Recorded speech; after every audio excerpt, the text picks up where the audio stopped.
Deydi, yagona bo'lgan spetsialist akamiz bilan hozir kelib ko'rishib, gaplashib, xizmat turlari haqida ma'lumotlarni olib ko'ryapman. Usta borga shartnoma qilyapmiz. Aka, nima xizmat turlaringiz bor? Odamlar sarson bo'lmasligi uchun bir chekka aytib o'tsangiz. Kanalizatsiya gidrochiz, yangi apparatimiz. Kanalizatsiyada qolib ketgan shlak-plaklar hamma narsani yuvib olib chiqadi. Kanalizatsiya xonadonlar uchun, kichkina tizimlar uchun, oshxonalar uchun tozalaydigan troslarimiz bor, kameramiz bor. 40 metrgacha kanalizatsiyaning ichida yurib turib syomka qiladi. Televizor, fichkatel, utechka borlar.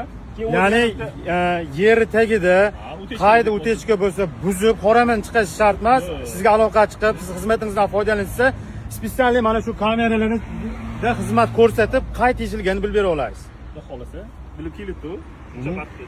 Aka, juda ko'p xizmat turlari bilan ishlarkanlar. Namanganlik shunaqa spetsialistlar borligini xalqimiz bilmaydi.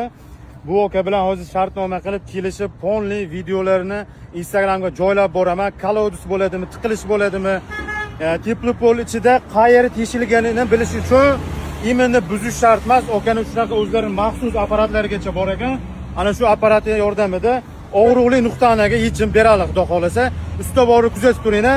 Xizmat bo'lsa 14:32 ga aloqa chiqaverasizlar. Akamlar o'zlari borib, chiroyli qilib bitkazib beradilar.